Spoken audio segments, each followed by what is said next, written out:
દેશની શાંતિ જાણે કેટલાક લોકોને પચતી જ નથી તે રીતે તેઓ બેફામ વાણી વિલાસ કરી માહોલ ગરમ કરતા રહે છે અને આવા જ એક બેફામ નિવેદન કરનાર મૌલાનાની પોલીસે ધરપકડ કરી છે।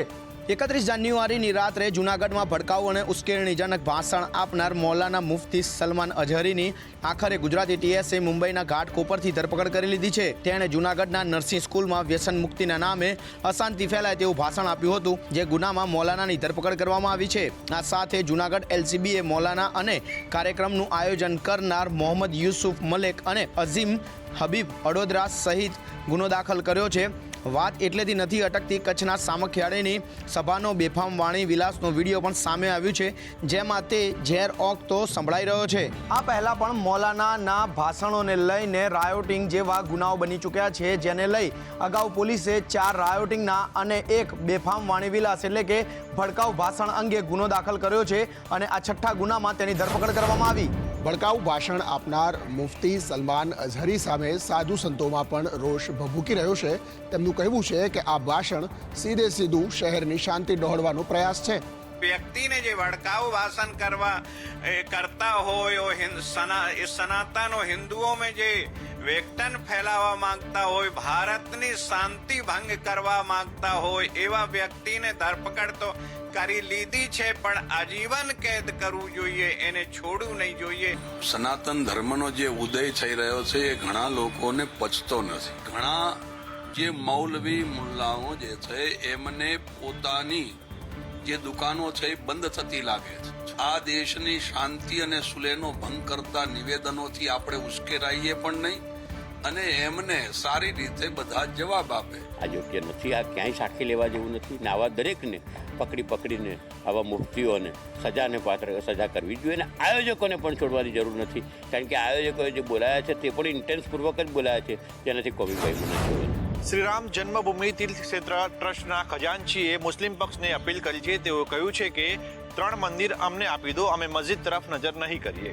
मैंने पहले ही बतला दिया कि 3 मंदिर मुक्त होने पर हम अन्य मंदिरों की ओर ध्यान देने की इच्छा भी नहीं करते हैं, क्योंकि हम लोगों को भविष्यकाल में जीना है, भूतकाल में नहीं जीना है। देश का भविष्य अच्छा होना चाहिए, इसलिए यदि समझदारी के साथ ये 3 मंदिर प्रेम से हम लोगों को मिल जाते हैं, हम सारी अन्य बातें भूल जाएंगे। उन लोगों को भी हम समझाएंगे। देखो, इन सब स्थानों के लिए एक बात नहीं बोली जा सकती।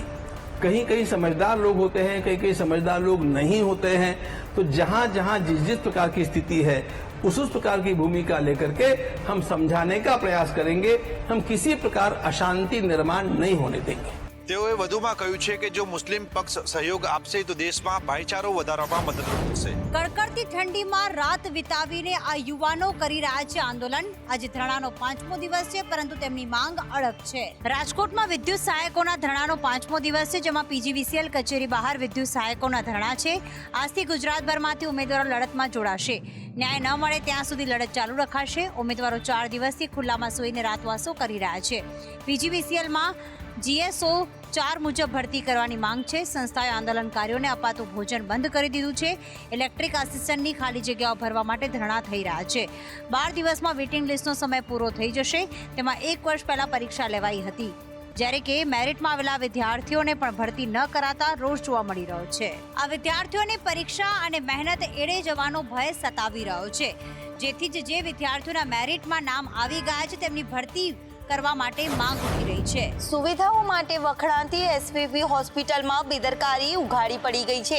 કેન્ટીનમાંથી અપાતો ખોરાક પૌષ્ટિક ન હોવાનો સૌથી મોટો ખુલાસો કરવામાં આવ્યો છે। અમદાવાદની એસવીપી હોસ્પિટલ કે જેની સુવિધાઓ માટે ખૂબ વખાણાઈ છે, પરંતુ દર્દીઓ માટે ત્યાંથી કેન્ટીનમાંથી મંગાવેલા સૂપમાંથી જીવાત નીકળતા દર્દીઓના પરિવારજનો દ્વારા સોશિયલ મીડિયામાં વિડીયો વાયરલ કરવામાં આવ્યો।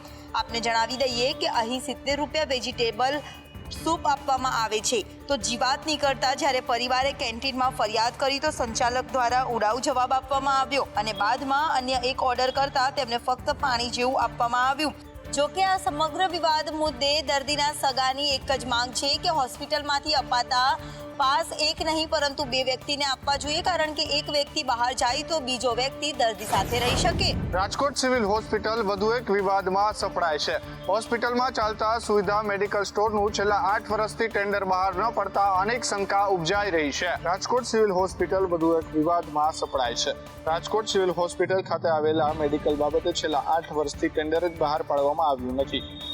વર્ષ 2012માં ટેન્ડર બહાર પાડવામાં આવ્યું હતું, જે ટેન્ડરની મુદત 3 વર્ષની હતી. 2015માં ટેન્ડર પૂર્ણ થઈ ચૂક્યું હોવા છતાં છેલ્લા 9 વર્ષથી કોઈ પણ જાતનું ટેન્ડર સિવિલ હોસ્પિટલના સત્તાધીશો દ્વારા કરવામાં આવ્યું ન હોવાની વિગતો સામે આવી હતી. રાજકોટ શહેર ખાતે આવેલી સિવિલ હોસ્પિટલમાં રહેલું સુવિધા મેડિકલ સ્ટોર પૂર્વ કેન્દ્રીય મંત્રી વલ્લભ કથિરિયાના ભાઈ છગન કથિરિયા દ્વારા ચલાવવામાં આવી રહ્યું છે. તેમજ સિવિલ હોસ્પિટલ દ્વારા 80 લાખથી વધુની દવા મેડિકલમાંથી ખરીદી કરવામાં આવે છે. સમગ્ર મામલે સિવિલ હોસ્પિટલના સુપ્રિન્ટેન્ડન્ટે લૂલો બચાવ કરતા કહ્યું હતું કે અન્ય કોઈ પેઢીઓ ટેન્ડરમાં ભાગ ન લેતા છેલ્લા સામાન્ય બાબત એટલું મોટું સ્વરૂપ ધારણ કરે તે કેટલું યોગ્ય છે. હાલ સમગ્ર મામલે પોલીસે વધુ તપાસ હાથ ધરી છે. પ્રધાનમંત્રી નરેન્દ્ર મોદીએ લોકસભાને સંબોધિત કરતા કહ્યું કે આખો દેશ કહી રહ્યો છે કે આ વખતે 400 ને પાર કરશે અને સાથે જ 100 થી 125 सीटों વધુ મળશે. आदरणीय अध्यक्ष जी, अब हमारी सरकार का तीसरा कार्यकाल भी बहुत दूर नहीं. ज्यादा से ज्यादा 100-125 दिन बाकी,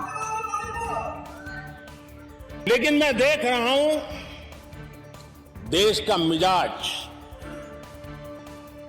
एनडीए को तो 400 पार कर पाई के रहेगा, लेकिन भारतीय जनता पार्टी को 370 सीट अवश्य देगा.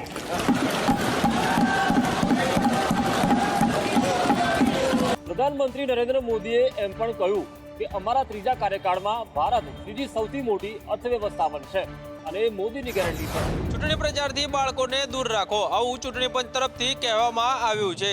ચૂંટણી પંચ દ્વારા કડક ગાઈડલાઈન બહાર પડાઈ છે, જેમાં જરૂરી સૂચનો કરવામાં આવ્યા છે. લોકસભા ચૂંટણી પહેલા ચૂંટણી પંચે 5 ફેબ્રુઆરીએ તમામ રાજકીય પક્ષોને ચૂંટણી પ્રચારમાં બાળકોનો કોઈપણ રીતે ઉપયોગ ન કરવાની સલાહ આપી છે. પક્ષોને મોકલવામાં આવેલી એડવાઇઝરીમાં ચૂંટણી પેનલે ચૂંટણી પ્રક્રિયા દરમિયાન બાળકોને પોસ્ટર અને પેમ્ફલેટનું વિતરણ કરવા સૂત્રોચ્ચારમાં ઉપયોગમાં ના લેવાની મનાઈ ફરમાવી છે. સાથે કહેવાયું છે કે રાજકીય નેતાઓ અને ઉમેદવારો ચૂંટણી પ્રચાર દરમિયાન બાળકોને તેડશો નહીં, ગાડીઓમાં પણ લઈ જઈ શકશે નહીં કે પછી રેલીમાં પણ સામેલ નહીં કરી શકે. આ સાથે કવિતા, ગીત, બોલચાલના શબ્દો, રાજકીય પક્ષ અથવા કોઈ રાજકીય અભિયાનની છાપ ઊભી કરવા બાળકોના ઉપયોગ પર પ્રતિબંધ લાગુ થશે. મુખ્ય ચૂંટણી કમિશનર રાજીવ કુમારે રાજકીય પક્ષોને પણ સંસદીય ચૂંટણીમાં લોકતાંત્રિક મૂલ્યો જાળવવાની અપીલ કરી છે. ગુજરાત વિધાનસભામાં ઐતિહાસિક રામ મંદિરના નિર્માણનો આભાર પ્રસ્તાવ રજૂ કરવામાં આવ્યો અને સર્વાનુમતે પસાર થયો.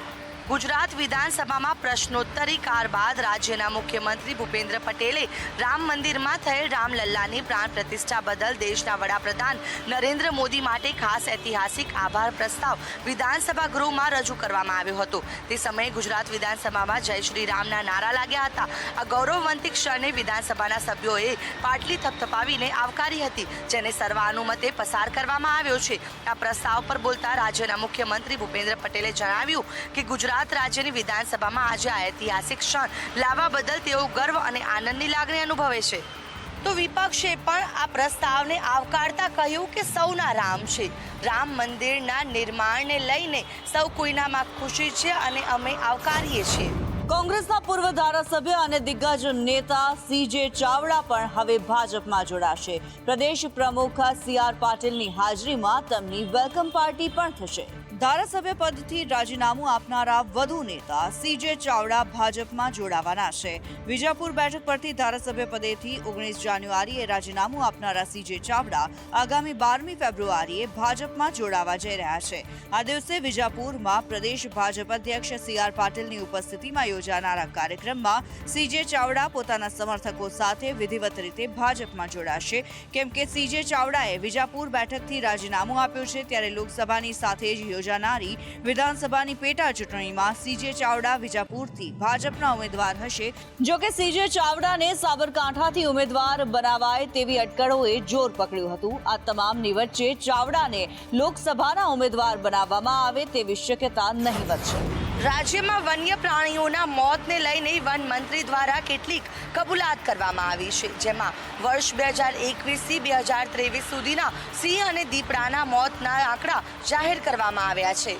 ગુજરાત વિધાનસભામાં પ્રશ્નોત્તરી દરમિયાન સિંહના મોત વિશે પૂછાયેલ પ્રશ્ન અંગે વન મંત્રીએ જવાબ આપ્યો હતો.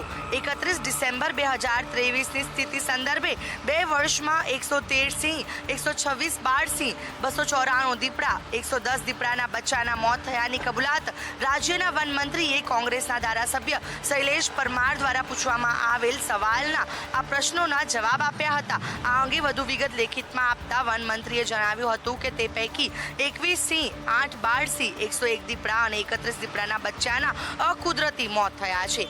92 સિંહ, 118 બાળ સિંહ, 193 દીપડા, 79 દીપડાના બચ્ચાના કુદરતી મોત થયા છે. તો દીપડા અને સિંહના કુદરતી મોતને અટકાવવા માટે સરકાર દ્વારા કેટલાક પગલાં લીધા હોવાનું પણ વન મંત્રી દ્વારા જણાવવામાં આવ્યું. સતત 5 દિવસથી પહાડોમાં ભારે હિમવર્ષા થઈ રહી છે, ત્યારે ઉત્તરાખંડ, હિમાચલ અને જમ્મુ કાશ્મીર બરફની ચાદરથી ઢંકાઈ ગયા છે, તો ગુલમર્ગ જાને પરિલોક બન્યું હોય તેવા દ્રશ્યો સામે આવ્યા છે. જમ્મુ કાશ્મીરમાં આવેલું શ્રીનગર વિશ્વવિખ્યાત પર્યટન સ્થળ છે. અહીં સોમવારે વહેલી સવારે બરફની સફેદ ચાંદરમાં ઢંકાયેલું શહેર પૃથ્વી પર સ્વર્ગ સમાન લાગી રહ્યું છે. આ વિસ્તારમાં ભારે હિમવર્ષા બાદ બરફથી ઢંકાયેલી શેરીઓમાં ફરતા પ્રવાસીઓ લાલ ચોકમાં નજરે પડ્યા હતા, જેના ડ્રોન દ્વારા લેવાયેલા દ્રશ્યોમાં શહેરની સુંદરતા દેખાતી હતી. તો લાંબા સમય સુધી આ પ્રદેશ સૂકો રહ્યા બાદ આખરે બરફવર્ષા થતાં લોકોમાં ખુશીની લહેર છવાઈ ગઈ છે. શ્રીનગરમાં હિમવર્ષાથી સ્થાનિકોએ રાહત અનુભવી છે. અહીં બરફ માત્ર જોવા માટેનું એક સુંદર દ્રશ્ય નથી, પણ પાણીનો નિર્ણાયક સ્ત્રોત પણ છે. આ ઉપરાંત ઉત્તરાખંડનું કેદારનાથ ધામ બરફથી ઢંકાઈ ગયું છે, તો સાથે જ દહેરાદૂન અને મસૂરીમાં કરા સાથે વરસાદ